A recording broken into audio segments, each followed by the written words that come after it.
Baik. Ya, sudah suara saya bisa didengar? Ya, bisa Pak, bisa. Eh, Jumpa lagi Pak Fritz. Ya. Ya, terima kasih.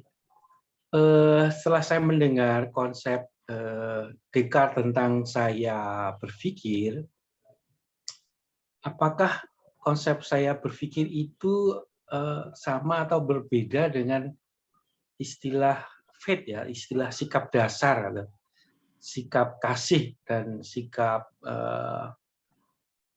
baik, sikap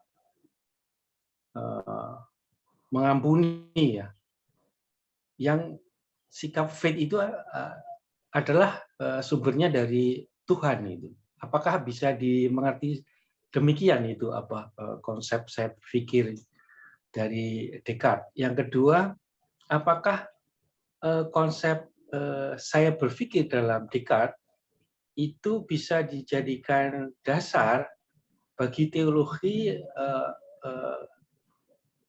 protestantisme dengan ajaran atau dogma sola fidei, sola scriptura, dan sola gratia, dari Allah saja itu cukup. Itu pertanyaan saya. Terima kasih Bang Sitorus, terima kasih sekali. Ya. Saya bisa jawab dengan. Ya, silakan Pak, silakan. Jadi gini Pak ya, terima kasih atas pertanyaan itu. Nah, jadi Tuhan filsafat Descartes itu bukan Tuhannya Abraham, bukan Tuhannya Ishak, dan bukan Tuhannya Yakub gitu ya. Jadi Tuhan dalam filsafat Descartes itu adalah Tuhan para filsuf gitu ya. Jadi Tuhan yang dipahami semata-mata rasional.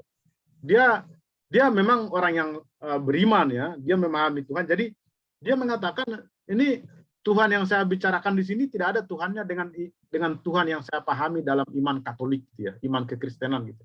Ini semacam Tuhan rasional gitu ya. Jadi pasti ruangan untuk membicarakan Tuhan yang tadi Pak Sugeng itu agak berbeda dengan yang dimaksud Descartes itu ya. Jadi dia tidak membicarakan Tuhan yang bisa mengampuni ya. Ini semata-mata Tuhan dipahami dalam konsep rasional, filosofis ya. Bukan Tuhan sebagai pribadi atau sebagai individu yang bisa mengampuni ya. Jadi makanya biasanya dalam filsafat dibedakan itu Tuhan para filsuf dan Tuhan para agamawan, itu dua hal yang berbeda gitu ya. Jadi itu jawaban singkatnya Pak. Ya. Oke. Terima kasih ya. Bang Sitorus. Oke, guys. Yes. Ya. Baik, terima kasih Pak Sugeng atas pertanyaannya, dan juga kita akan langsung saja ke penanya berikutnya karena waktu yang terbatas ini, kepada Ibu Elvina Simanjuntak di Sibolga. Saya persilahkan.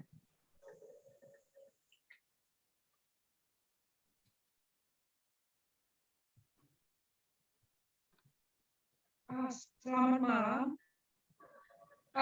Pertanyaan saya sederhana saja ini Pak, mungkin sifatnya pertanyaan informatif saja. Saya masih belum jelas mengerti ketika Descartes mengatakan meragukan eksistensi tubuh, meragukan eksistensi benda-benda. Bagi kita kan justru itu hal-hal yang paling jelas, paling konkret begitu ya. Bagaimana maksudnya itu diragukan eksistensinya? Itu aja, makasih. Nah, oke. Terima kasih Bu Elvina. Mungkin tadi saya kurang jelas. Jadi dia meragukan eksistensi tubuh karena bisa saja itu mimpi, gitu ya. Bahwa sekarang saya ngomong ini, siapa yang bisa memastikan bahwa ini sekarang sadar gitu ya? Jangan-jangan ini mimpi sebenarnya. Jangan-jangan juga acara kita ini mimpi gitu ya.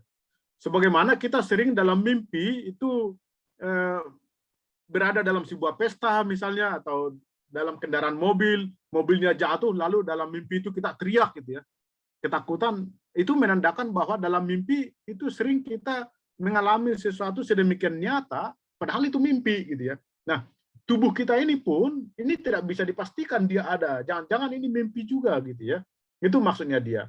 Jadi memang makanya disebut keraguan itu sangat radikal gitu ya. Sampai dia tiba pada titik terakhir yang tidak mungkin lagi diragukan gitu ya. Sekarang misalnya ini webinar ini apakah ini benar-benar kita sadar semua nih? Jangan-jangan sebenarnya Ibu Elvina ini lagi bermimpi sebenarnya di Sibolga, sedang ikut webinar gitu ya. Bagaimana Ibu yakin bahwa Ibu tidak bermimpi sekarang? Oke, itu argumen Descartes gitu ya. Karena itu segala sesuatu yang pernah kita ragukan tidak boleh dipercaya gitu. Itu prinsip dia. Terima kasih Bu Elvina. Oke, baik. Terima kasih Bu Ragukan Elvina publik, ya.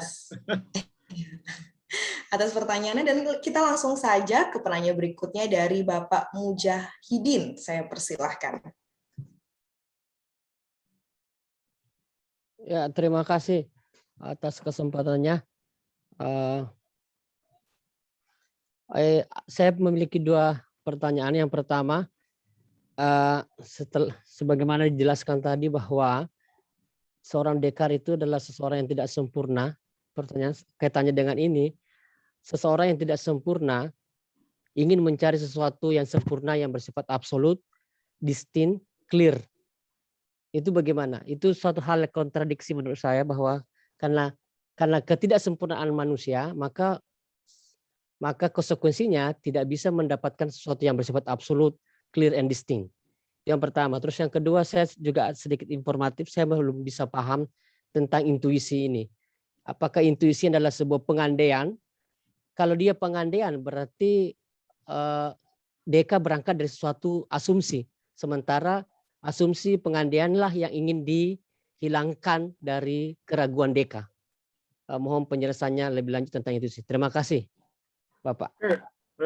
Terima kasih Pak Mujahidin. Jadi jawabannya adalah memang dia tidak sempurna ya. Dia sebagai buktinya kita sering ragu-ragu, dia sering ragu-ragu, keliru, kecewa gitu ya.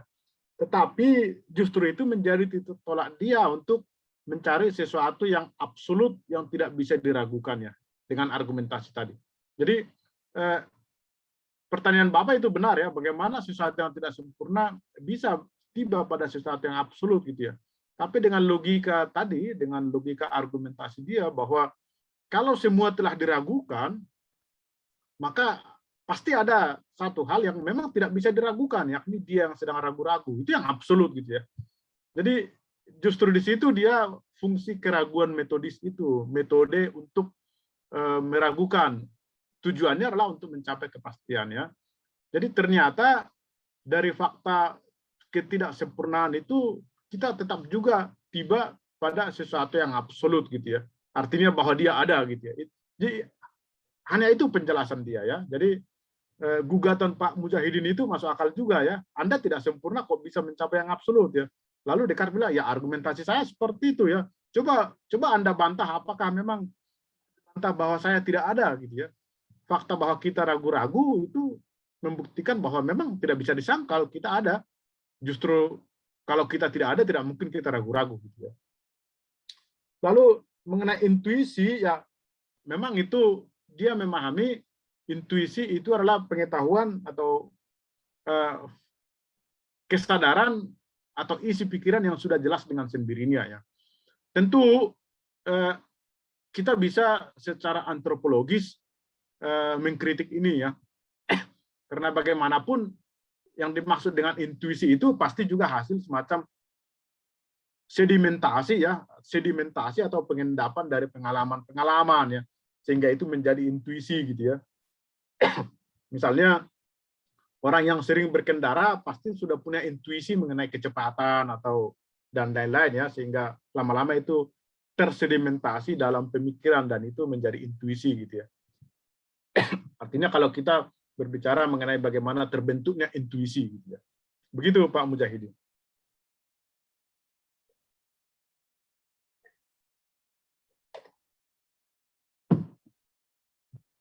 Ya. Oke, baik. Terima kasih atas pertanyaan ataupun tanggapannya dari Bapak Mujahidudin. Mohon maaf, tadi saya salah menyebutkan nama. Oke, kita akan langsung ke penanya berikutnya, yaitu dari Bapak Kunrat Wirasubrata. Saya persilahkan. Terima kasih. Pertanyaan saya ringkas saja, Pak. Tadi Bapak menyebutkan Tuhan sebagai yang sempurna. Dalam paper Bapak juga ada juga Bapak menyebut pencipta gitu. Bagaimana hubungannya antara kesempurnaan dengan mencipta? Terima kasih, Pak.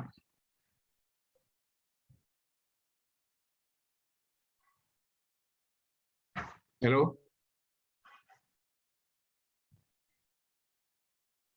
Halo? Nah, udah. Oke, baik. Sudah. Bagaimana hubungan antara kesempurnaan dengan penciptaan? Ya, tadi itu memang argumen Descartes itu dia mengatakan bahwa Tuhan itu menjadi penyebab dari ide-ide yang ada dalam diri saya, termasuk penyebab dari saya sendiri, gitu ya. Jadi dia tidak bicara mengenai penciptaan, dia bicara mengenai sebab. Ya. Nanti pada Hegel itu yang bisa menjelaskan bahwa yang akan kita lihat pada pertemuan terakhir bahwa Tuhan itu mau tidak mau, atau bukan mau tidak mau ya, Tuhan itu karena dia Tuhan maka dia pasti menciptakan alam semesta dan dunia, gitu ya. Sebab kalau dia tidak menciptakan alam semesta dan dunia maka dia bukan Tuhan, gitu ya. Hegel yang akan lebih jelas mengatakan itu ya. Jadi penciptaan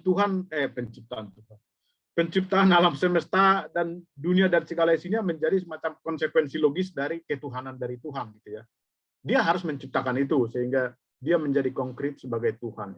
Nah, Descartes itu tidak bicara penciptaan, tetapi Descartes itu tiba pada Tuhan yang maha sempurna.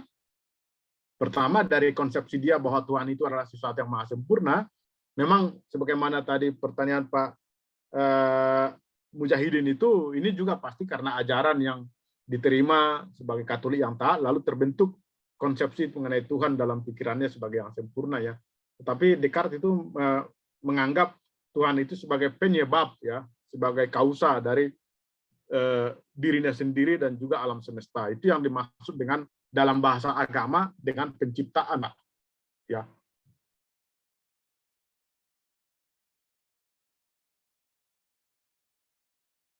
Demikian.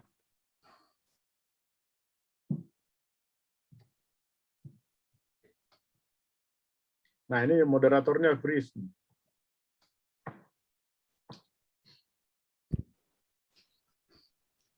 Halo Hana.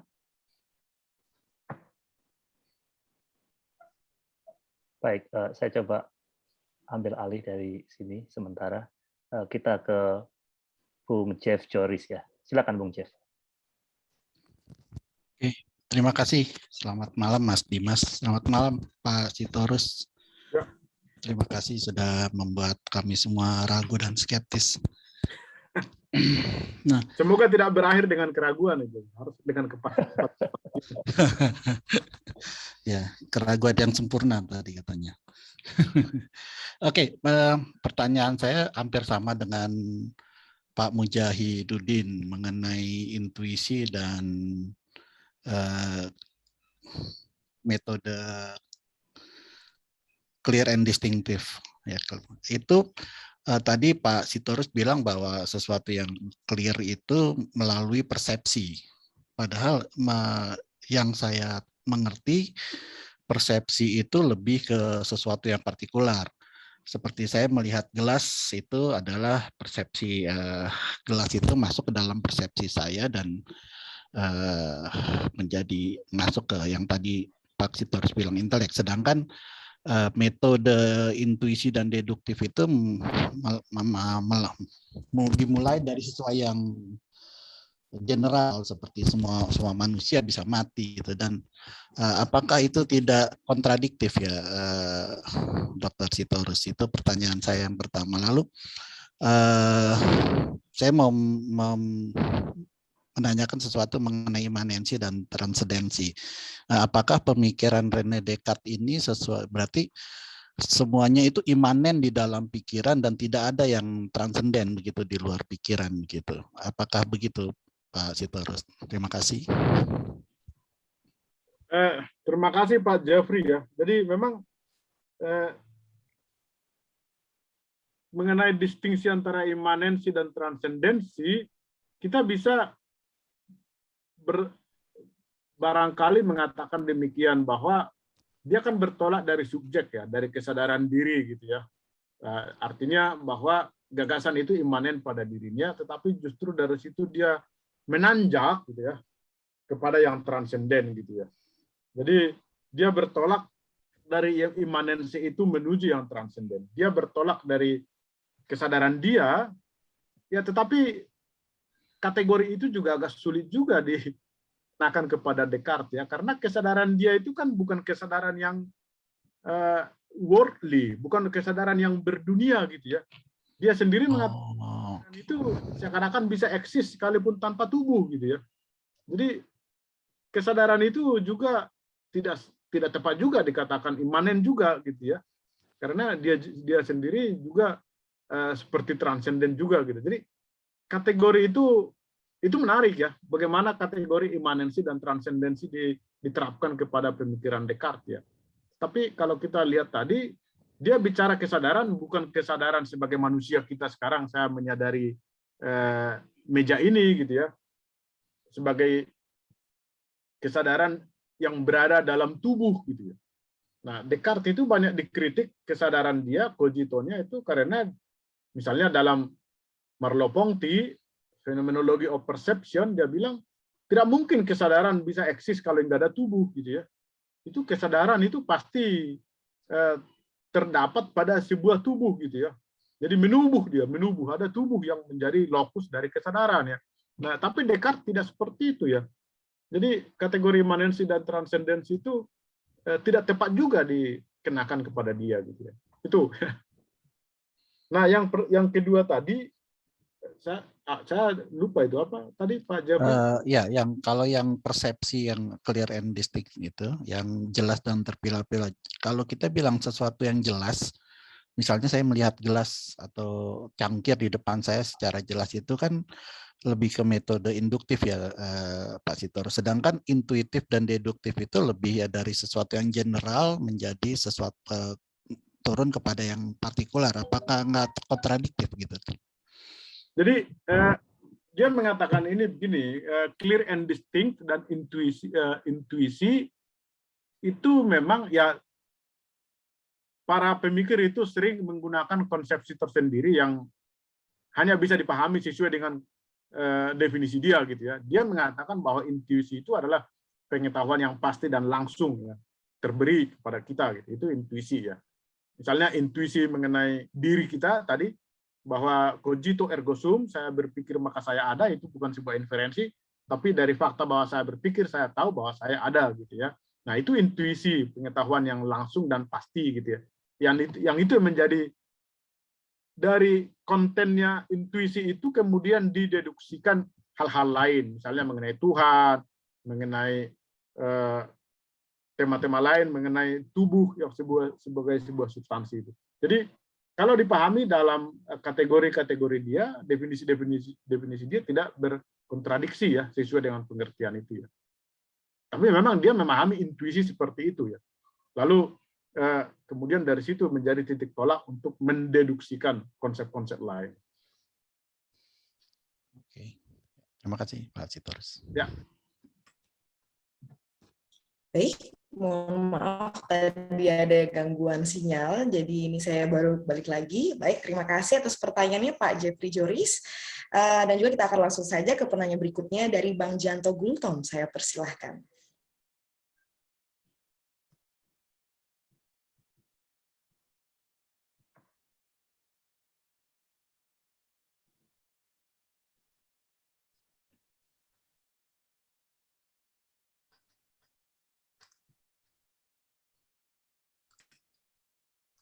Ya, baik. Apakah Pak, ya halo? Oh ya, silahkan. Iya, halo Bu. Ya, saya ingin bertanya sama Pak Sitorus, sebenarnya Descartes itu lebih mengagungkan pikiran atau mimpi gitu, karena seolah-olah penjelasannya bahwa mimpi itu memiliki hal yang lebih luas yang tidak terjangkau seperti itu. Sementara pikiran sebatas untuk mengembangkan satu keraguan dan mengembangkan metode-metode. Bahkan dia bagaimana berpikirnya Descartes itu terhadap mimpi yang dia maksud seperti itu. Terima kasih, Bu. Nah, makasih Bung Janto.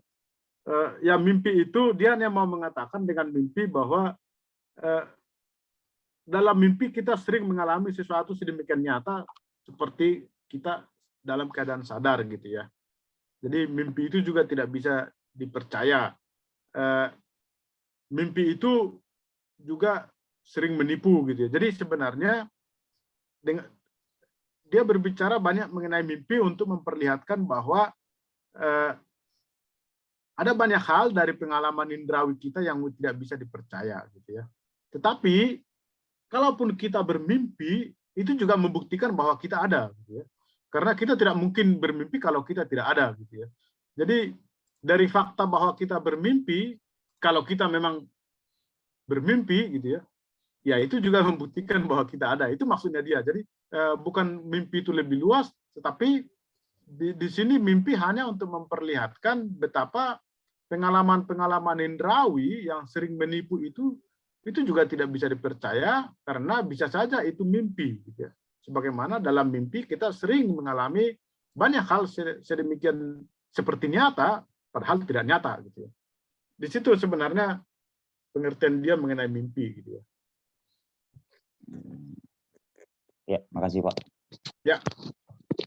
Baik, terima kasih atas pertanyaannya Bang Janto Gultom. Langsung saja kita ke penanya berikutnya dari Kak Laurentius Maurice. Saya persilahkan.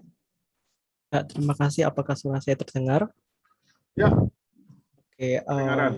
Ya, sebelumnya terima kasih Pak untuk pemaparannya. Tadi mungkin jawabannya udah dijawab dikit sih di pertanyaan sebelum ini. Jadi pertanyaan saya itu adalah dari pemaparan yang telah disampaikan, kalau kita berpikir, sadar dan meragukan itu berarti eksistensi kita ada. Dan di sini saya mau bertanya sih, kayak dalam kondisi seperti lucid dream, di mana seorang sadar akan dia bermimpi dan bisa mengendalikan mimpinya itu, apakah berarti orang itu juga bisa dikatakan bahwa eksistensinya ada dalam mimpi gitu sih.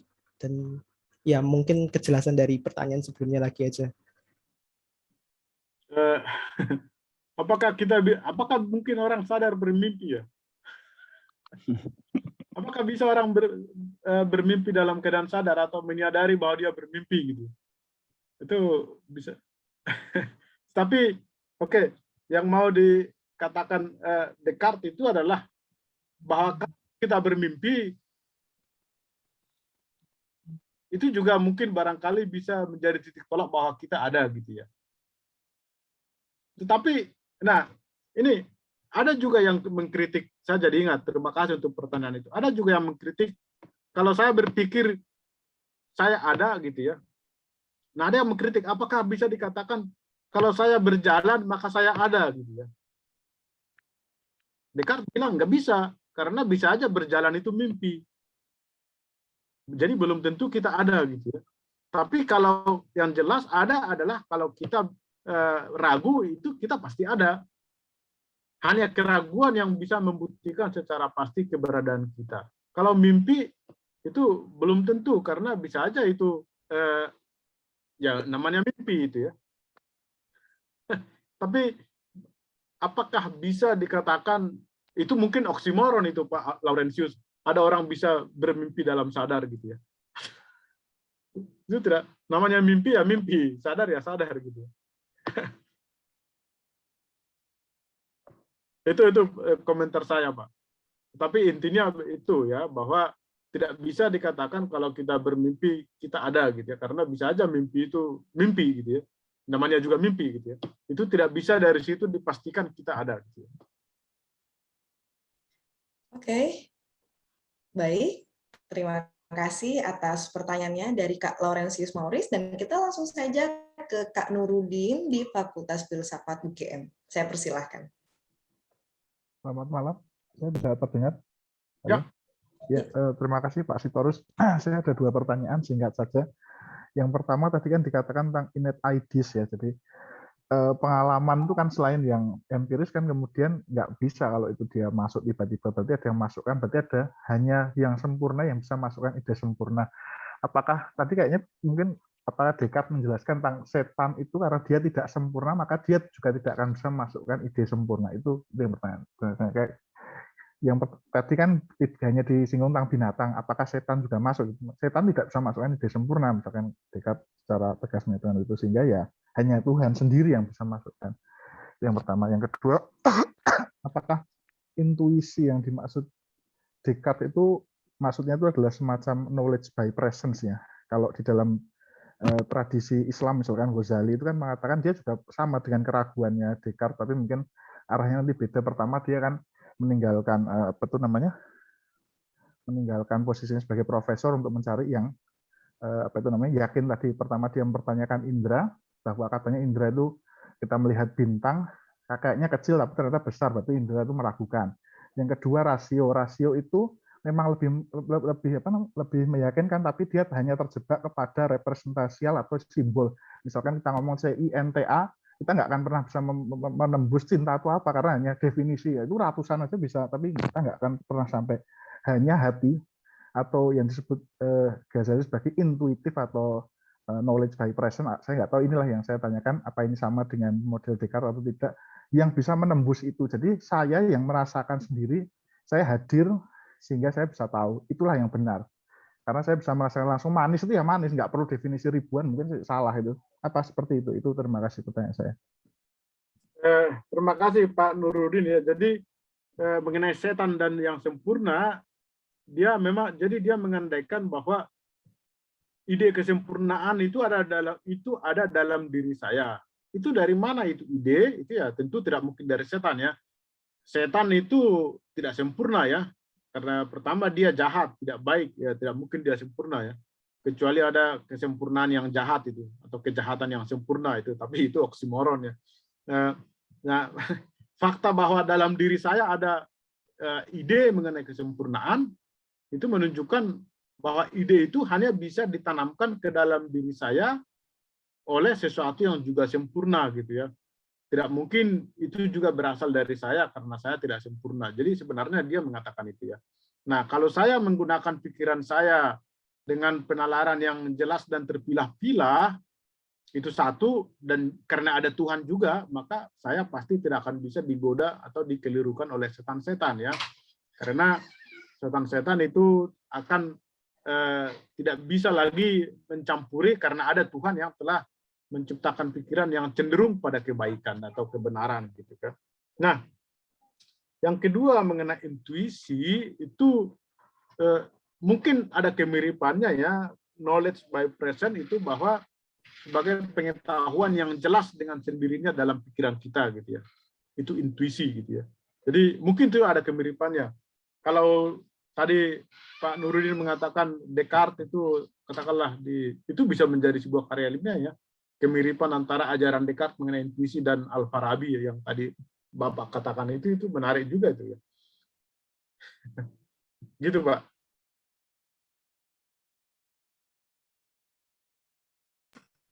Oke, baik. Terima kasih atas pertanyaannya dari Kak Nurudin di Fakultas Filsafat UGM, dan langsung saja kita ke Bapak Wijanadi. Saya persilahkan.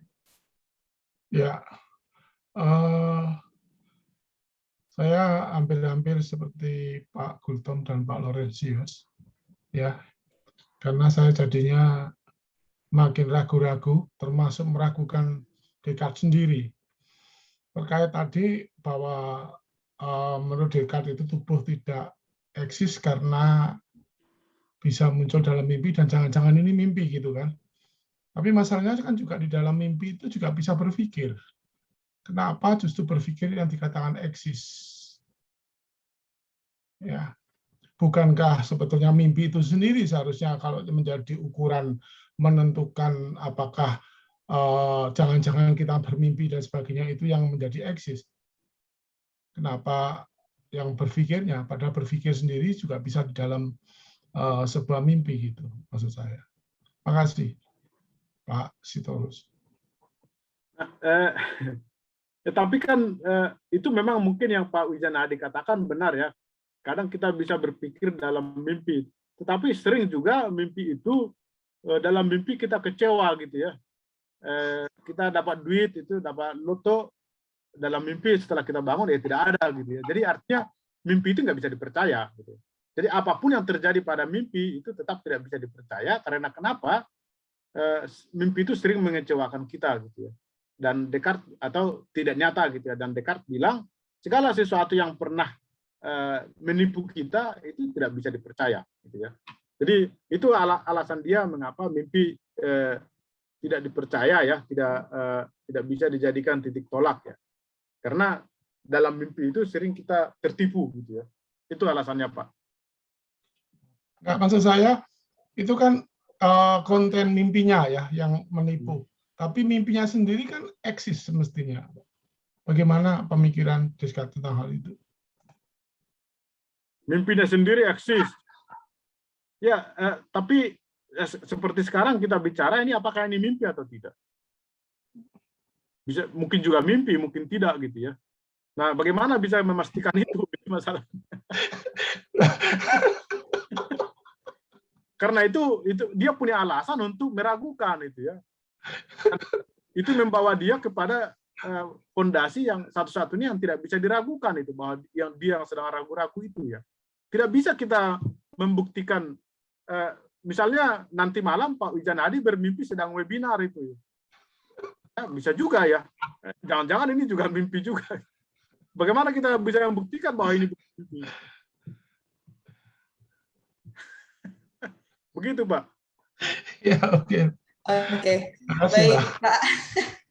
Baik, terima kasih atas pertanyaannya ataupun tanggapannya ya dari Bapak Wijanadi. Lanjut saja kita ke penanya berikutnya ataupun penangga berikutnya dari Bang Andreas Marbun. Saya persilahkan.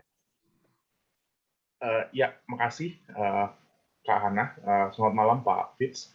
Pak Fitz, pertanyaan saya sederhana aja sebenarnya. Saya memang penasaran sama pertanyaan ini terkait dualitas substansial yang dibagi oleh Descartes tadi. Apakah memiliki hubungan dengan teori-teori tentang intensionalitas dalam bidang-bidang filsafat selanjutnya, atau bahkan kalau ilmu turunannya filsafat ya, seperti psikologi atau hukum gitu. Karena misalnya Pak Fitz, kalau dalam hukum pidana kan kita kenal mens rea dan actus reus misalnya. Kalau tadi argumennya Descartes, saya berpikir maka saya ada, dalam hukum pidana juga kan nggak cuma sekedar perbuatannya yang harus ada dan terjadi, tapi memang itu sudah diintensikan, itu sudah dipikirkan, sudah ada niatnya. Itu dalam konsep mens rea. Nah, maksud saya adalah apakah teori Descartes memang punya hubungan tertentu dengan konsep-konsep intensionalitas dalam bidang filsafat, psikologi maupun hukum pada umumnya, atau memang ini terlepas dari konteks itu? Ini tidak ada hubungannya sama sekali dengan itu. Itu aja. Mengingat kan filsafat sama hukum kan kalau di Eropa kan agak-agak berkait kelindan gitu. Itu aja sih Pak Fitz. Saya cuma mau make sure itu. Terima kasih Pak Fitz. Itu bisa dijawab dengan singkat ya. Jadi Descartes tidak bicara intensionalitas. Yang bicara intensionalitas itu adalah juga yang dipengaruhi oleh Descartes, yaitu Edmund Husserl gitu ya, kesadaran ya. Jadi kalau dia bilang kalau kita menyadari sesuatu itu pasti kesadaran kita terarah kepada apa yang kita sadari gitu ya. Intensionalitas. Jadi intensionalitas itu semacam kebertujuan, intensi ya.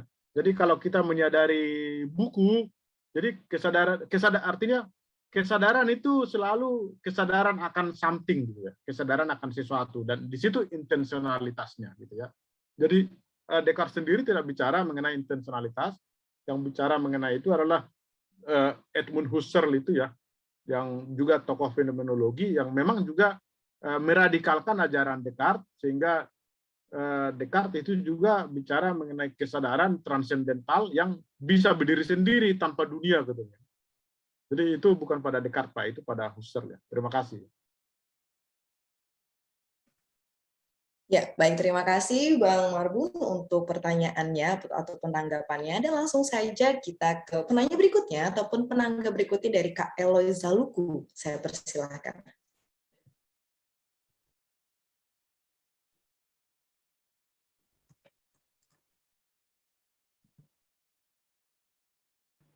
Baik, terima kasih Kak Hana. Selamat malam Pak Sitorus, izin. Pak, saya mohon penjelasan tentang tadi itu Pak, Tuhannya para filsuf dan Tuhan para agamawan itu Pak. Saya belum paham, karena bukankah Descartes itu sebetulnya kan pasti dipengaruhi oleh referensi dia dari imannya sebagai Katolik, entah itu dari kitab suci yang dia baca atau referensi-referensi lain gitu. Jadi gimana cara membedakannya. Oh, ini Tuhannya filsafat nih, ini Tuhannya agama gitu. Izin Pak, seperti demikian. Terima kasih. Jadi terima kasih Pak Elo ya. Jadi distingsi itu dibuat karena memang Tuhan itu kan memang istilah teologi ya. Jadi tapi itu juga banyak digunakan dalam filsafat ya. Itu Martin Heidegger itu menulis sejak kapan dan untuk apa Tuhan masuk dalam filsafat gitu ya. Kenapa itu diimport dari teologi masuk ke dalam filsafat gitu. Nah, Tuhan itu masuk dalam filsafat ketika para filsuf itu berbicara mengenai asal-usul alam semesta gitu ya. Ini kenyataan ini ada ini dari mana gitu ya. Lalu memang mau tidak pikiran kita itu harus tiba pada penyebab terakhir ya. Penyebab terakhir tidak disebabkan lagi ya sebagai jawaban ya. Jadi itu yang dimaksud dengan Tuhan para filsuf, yakni Tuhan yang dipahami sebagai dalam kategori-kategori rasional ya. Bahwa alam semesta ini ada dan alam semesta tidak bisa mengadakan dirinya sendiri, dia kontingen. Karena itu pasti ada yang absolut yang menciptakan yang kontingen itu. Nah, itulah Tuhan gitu ya. Nah, itulah hal-hal seperti itu yang disebut ada Tuhan para filsuf, yakni Tuhan sebagaimana dipahami dalam filsafat ya. Tuhan para agamawan itu dari Pascal itu ketika Pascal meninggal dalam kantong jaketnya ditemukan ada tulisan bahwa dia beriman kepada Tuhannya Abraham, Tuhannya Yakub dan Tuhannya Ishak gitu ya. Yakni Tuhan yang dipahami dalam tradisi agama-agama monoteisme, Tuhan yang individu atau yang pribadi yang mencipta, mengasihi atau menghukum gitu ya. Nah, sementara Tuhannya para filsuf itu tidak mengasihi, Tuhannya para filsuf itu tidak menghukum ya. Tuhannya para filsuf itu tidak bisa dipuji, tidak perlu dipuji. Itu dua Tuhan yang dipahami dalam terminologi atau pengertian yang berbeda. Itu maksudnya.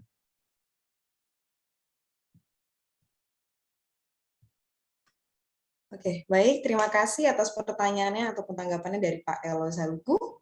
Dan kita akan langsung dari Kak Ahmad Faizal. Saya persilahkan.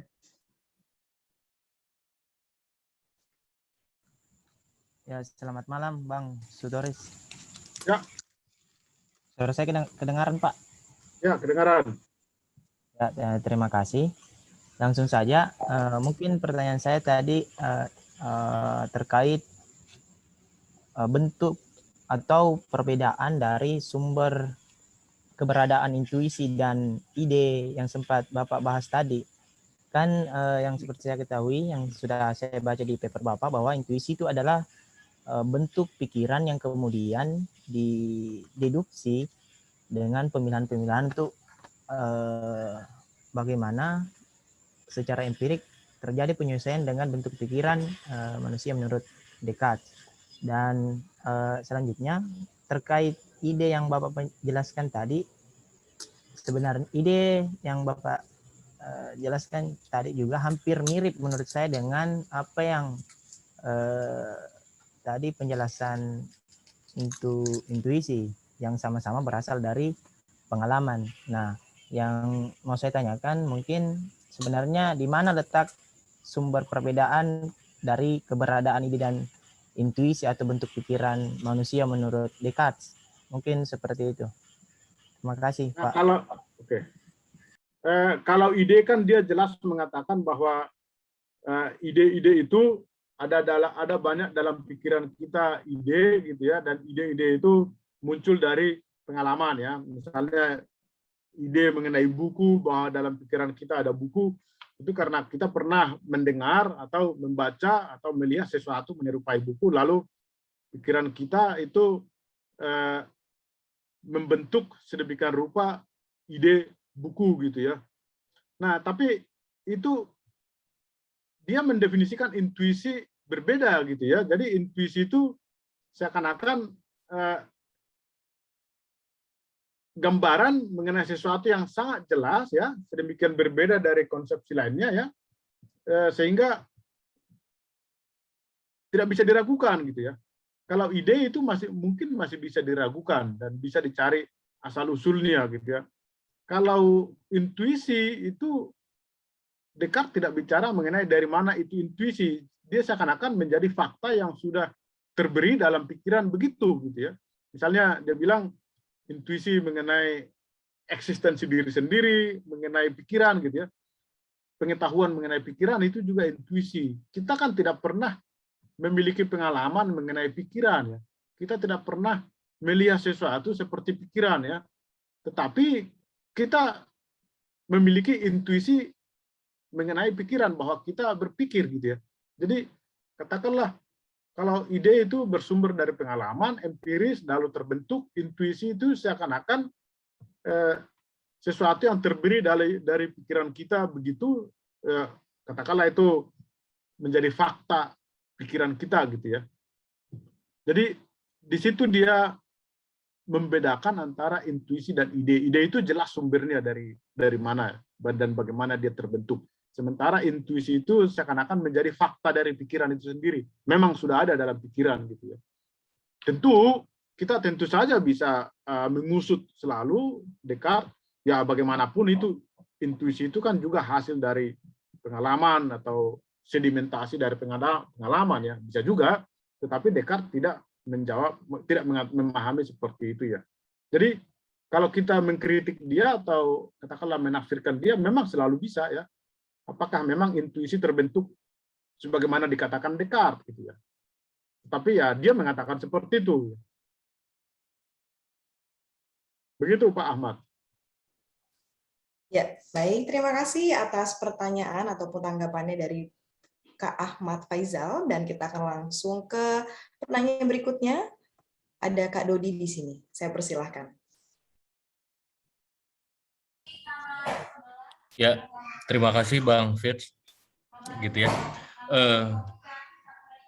Kalau saya ngelihat gitu ya, awalnya intensinya Descartes ini kan ingin merevisi gitu ya, apa yang kemudian berlaku di zaman sebelumnya, gitu ya.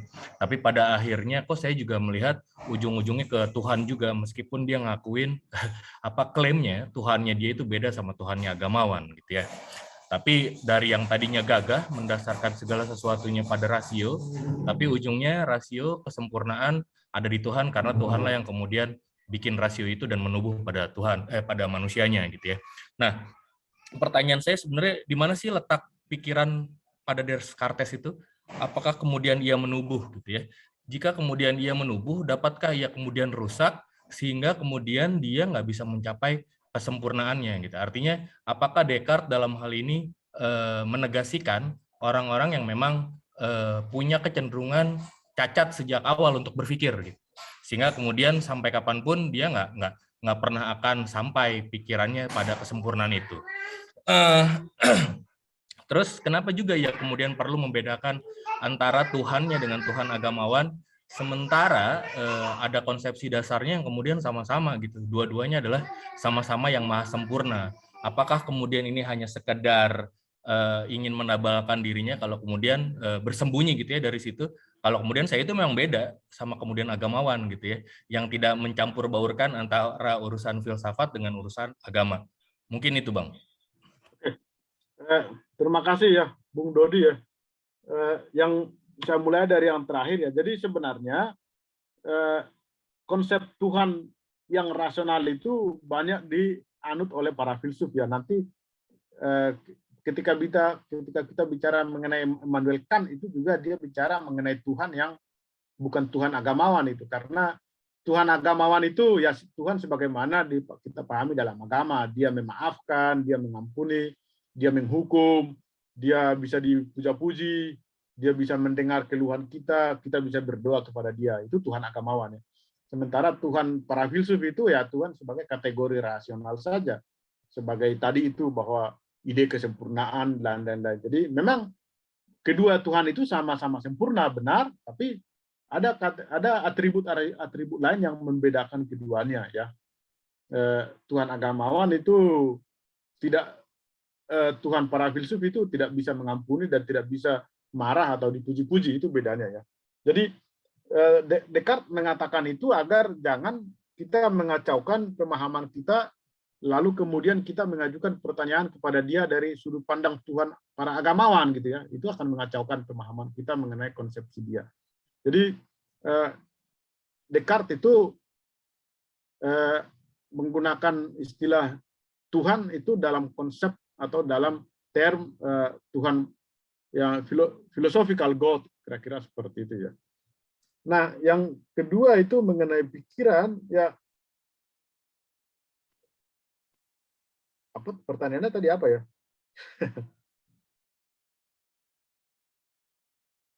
Saya lupa tadi pertanyaannya. Tapi intinya bahwa pikiran itu menjadi satu-satunya titik tolak ya, satu-satunya the last point dari mana kita bisa mencapai kepastian ya. Itu sebenarnya. Intinya tadi pikiran Descartes itu letaknya di mana gitu Bang? Apakah kemudian ia menubuh gitu ya? Kalau kemudian untuk mencapai kesempurnaan itu dan jika saja ia menubuh, maka ada kemungkinan tidak semua hal itu sama kondisinya pada tiap-tiap orang gitu ya. Ada yang kemudian orang yang memang punya kecacatan tertentu gitu ya, sehingga kemudian dia nggak mungkin mencapai ke sana. Kira-kira itulah Bang. Nah oke, itu jadi pikiran dan tubuh itu dua substansi yang berbeda ya. Dua substansi yang berbeda karena dia mengatakan tadi tubuh itu masih bisa diragukan. Tubuh itu masih bisa diragukan. Pikiran tidak bisa diragukan. Jadi itu yang membedakan mereka ya. Dari situ dia membedakan, menarik dualisme itu. Jadi berarti ada pikiran yang bisa berdiri sendiri ya, bahkan yang tanpa tubuh. Tapi juga ada tubuh sebagai substansi yang lain ya, yakni res extensa yang berkeluasan ya. Ada dimensi gitu ya. Jadi dia mengatakan bahwa pikiran itu juga bisa eksis tanpa tubuh. Alasannya apa? Itu tadi, karena kita bisa memahami pikiran dengan pasti, sementara tubuh itu belum pasti gitu ya. Jadi dari situ dia mengatakan kita bisa menerima pikiran sebagai yang pasti, menerima ya, tapi tubuh belum tentu bisa diterima karena dia tidak pasti gitu ya. Jadi pikiran itu seakan-akan bisa berdiri sendiri, makanya dia mengatakan itu sebuah substansi ya, ada sebagai res cogitans. Nah itu yang banyak kemudian dikritik, tidak mungkin ada pikiran yang tanpa tubuh gitu ya.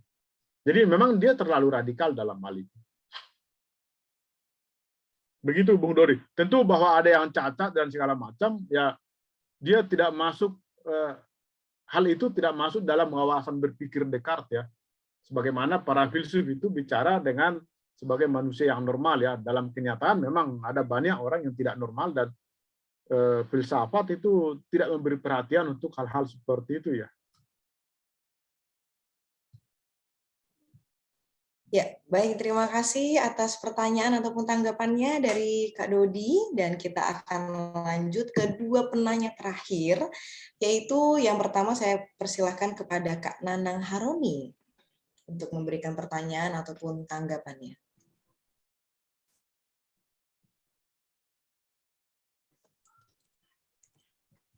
Halo Mas Nanang. Ya. Apakah Bapak ataupun Kakak ini masih bersama-sama dengan kami? Oh, masih. Oke. Baru bisa di-unmute. Makasih Kak Hana. Selamat malam Pak Fitz. Ketemu lagi. Mohon maaf sebenarnya beberapa substansi pertanyaan saya tadi sudah disampaikan teman-teman. Tapi mungkin gini. Kalau tidak ada yang sama sekali tidak diragukan oleh Descartes. Dari tadi kepala saya, mungkin teman-teman yang lain berputar-putar sebenarnya apakah ada yang dikecualikan ya oleh Descartes gitu. Ketika kita berpikir bahwa keraguannya sendiri yang dia pastikan sebenarnya. Dia memastikan keraguannya misalnya.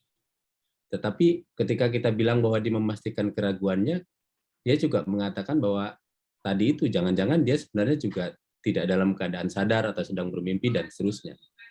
Tapi di sisi lain dia mengatakan, dia menyebut Tuhan dalam deskripsi yang tadi disampaikan itu sempurna segala macam. Apakah Tuhan dalam konteks itu dikecualikan dari keraguan dia? Pertanyaan berikutnya sebagai konsekuensi dari itu, Descartes ini memang agak ini ya pertanyaannya. Descartes ini kemudian mati dalam iman Katolik seperti pada umumnya, yang meyakini Tuhan dan berpikir tentang Tuhan dalam porsi yang seperti dialami oleh teman-teman Katolik, atau mungkin saya misalnya sebagai seorang Muslim juga terhadap Tuhan saya, atau mati dalam iman Katolik yang filosof itu, dan apa bedanya gitu? Kira-kira begitu Pak Fitz. Terima kasih. Jadi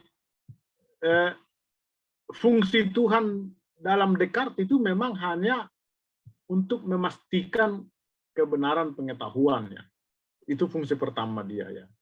Jadi dia dianggap menyelundupkan Tuhan ke dalam sistemnya untuk menangkis agar setan-setan yang jahat itu tidak bisa menipu dia ya. Karena itu dia mengatakan Tuhan itu karena dia yang menciptakan ya, dan ciptaan dia pasti cenderung ke arah yang baik karena dia maha baik. Yang maha baik itu pasti ciptaannya cenderung ke arah yang baik, tidak mungkin ke arah yang buruk. Karena itu kalau pikiran kita pakai dengan benar, clear and distinct, tidak terlalu dikendalikan oleh kehendak, maka pikiran kita itu pasti menghasilkan pengetahuan yang benar.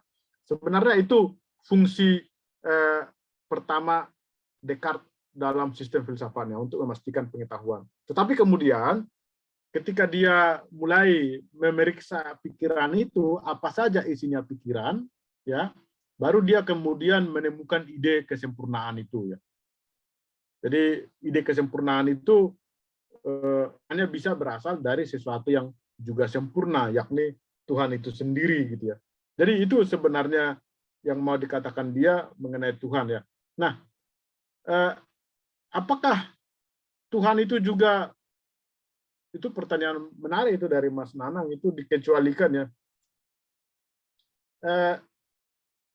Yang bisa pertama-tama dipastikan adalah keberadaan cogito itu pikiran, bukan keberadaan Tuhan ya. Bahwa kita sampai kepada Tuhan itu juga karena kita menginvestigasi isi pikiran kita gitu ya. Jadi kalau pertama-tama saya ragu bahwa Tuhan itu ada, ya bisa diragukan karena nggak bisa dibuktikan ya. Tetapi fakta bahwa saya ragu-ragu itu mengandaikan bahwa saya ada. Jadi pertama dia tiba dulu pada titik terakhir yang tidak bisa diragukan, lalu dia meneliti isi pikiran itu, menginvestigasi, artinya mendeduksikan dari situ, baru dia kemudian tiba pada ide mengenai Tuhan ya. Jadi Tuhan itu tidak dikecualikan, melainkan itu ditemukan kemudian sebagai isi pikiran gitu ya. Gitu dia Pak Nanang. Ya, baik. Terima kasih atas pertanyaan maupun tanggapan dari Pak Nanang Haruni. Dan kita akan lanjut ke penanya terakhir dari sesi Q&A ini, yaitu dari Bapak Wimpi Salim. Saya persilahkan.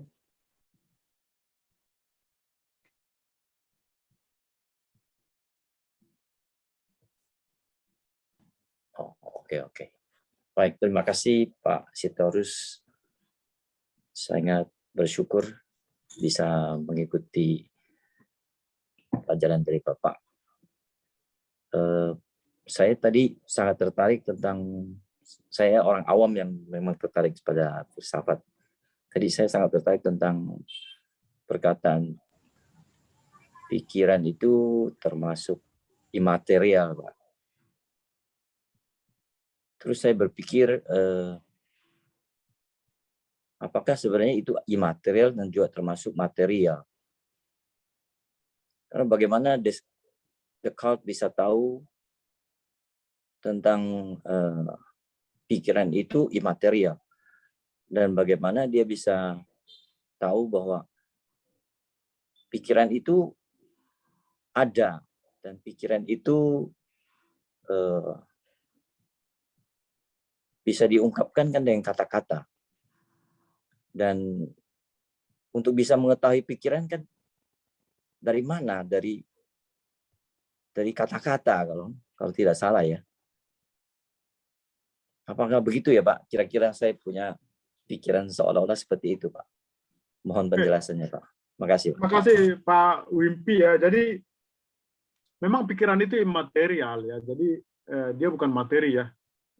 Sekalipun para ahli neuroscience barangkali akan memiliki jawaban terhadap itu, tetapi bagaimana Descartes tahu bahwa dia punya pikiran dan pikiran itu ada, ya tentu. Jadi Descartes itu mengartikan kesadaran itu bukan hanya dalam paper saya juga saya tulis.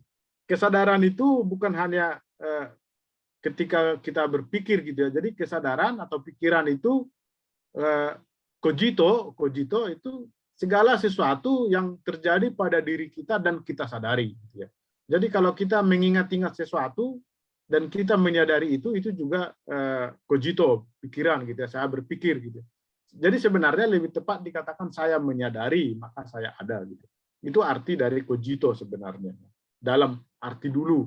Nah, bagaimana kita tahu pikiran itu ada? Nah, itu yang dimaksud dengan itu yang dimaksud dalam filsafat dengan istilah refleksi gitu ya. Jadi merefleksikan pikiran ya. Jadi tadi yang Bapak yang bertanya mengenai transendensi itu kalau nggak salah Nuruddin ya, mengenai transendensi, kita bisa menjadikan pikiran kita seakan-akan menjadi objek bagi pikiran gitu ya. Jadi merefleksikan ya, sebagaimana refleksi seperti sinar yang dipantulkan kepada kaca lalu terrefleksikan kepada kita, seperti itu juga pikiran. Kita seakan-akan bisa menjadikan pikiran itu sebagai objek refleksi kita, lalu seakan-akan kita melihat pikiran kita. Tapi itu mengandaikan pikiran gitu ya. Dan itu yang dimaksud dengan refleksi, Pak. Jadi bagaimana dia tahu bahwa pikiran itu ada? Pertama tadi mengenai dari segi keraguan itu, dia tiba ke situ melalui jalan keraguan ya, keraguan metodis. Lalu kemudian dia meneliti, merenungkan ya, dia juga mengatakan itu. Dia merenungkan apa sebenarnya yang terdapat dalam pikirannya gitu ya. Lalu dia menemukan ide-ide itu ya. Jadi pertanyaan mengenai bagaimana ia tahu bahwa dia berpikir atau pikiran itu ada ya melalui keraguan itu, dan kemudian dia meneliti isi pikirannya melalui refleksi gitu ya. Atau dulu dia menggunakan kata meditasi ya. Meditasi artinya refleksi ya. Sekarang meditasi artinya lain gitu ya. Begitu Pak Wimpi. Ya, baik. Terima kasih atas pertanyaannya atau tanggapannya dari Pak Wimpi.